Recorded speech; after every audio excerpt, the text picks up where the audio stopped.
Rich ಅಂತ ಒಂದು ಎಣ್ಣೆ ಕೊಟ್ಟಿದ್ದಾರೆ. ಟೆರರಿಚ್ಚು ಬಳಸಲಾರದ ಮೊದಲು 40 ಚೀಲ ಇಲ್ಲ 45ರವರೆಗೆ ಬರಬೇಕಂದ್ರೆ ಭಾಳ ಕಷ್ಟ ಆಗಿತ್ತು. ಈಗ ಇದು ಟೆರರಿಚ್ಚು ಬಳಸೋದ್ರಿಂದ ಒಂದು 5 ಚೀಲ 50ರ ತನಕ ಬರ್ಬೋದಂತ ನನ್ನ ಭರವಸೆ.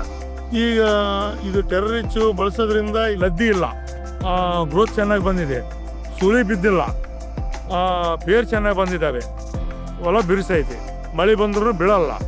ಈ ಹೊಲದಲ್ಲಿ ಇಷ್ಟು ವರ್ಷ ನನಗೆ ಯಾವತ್ತೂ ಬೆಳೆ ಚೆನ್ನಾಗಿ ಬಂದಿರಲಿಲ್ಲ.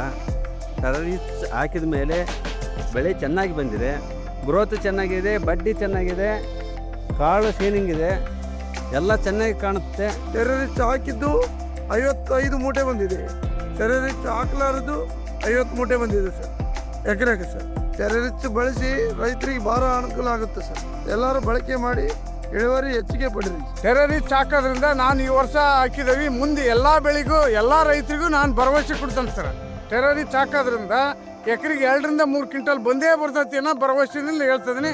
ಎಲ್ಲ ರೈತರನ್ನು ಇದನ್ನು ಬಳಸಲಿ ಅಂತಂದು ನನ್ನ ಅಭಿಲಾಷೆ. ಟೆರರಿಚ್ ಹಾಕಿದ ಮೇಲೆ ಹೋದ ಸಲಕ್ಕಿಂತ ಈ ಸಲ 4 ಮೂಟೆ ಜಾಸ್ತಿ ಆಗಿದೆ, ಹಾಕ್ಲಾರದ್ದು 2 ಮೂಟೆ ಕಡಿಮೆ ಆಗಿದ್ರೆ. ಅದು ಟೆರರಿಚ್ಚು ಆಲ್ ರೌಂಡ್ ಔಷಧ ಭತ್ತಕ್ಕೆ ಮಾತ್ರ ಭಾರಿ ಚೆನ್ನಾಗಿದೆ. ಕೆಲವು ರೈತರಿಗೆ ಒಂದು ಆಯ್ತು ಐತಂಗೆ ರೈತರಿಗೆ ಅದು ಒಂದು ವಜ್ರ ಆಯ್ದಂಗೆ ಬೇಕಾದ್ರೆ ಒಂದು ಲೆಕ್ಕಕ್ಕೆ ಅದು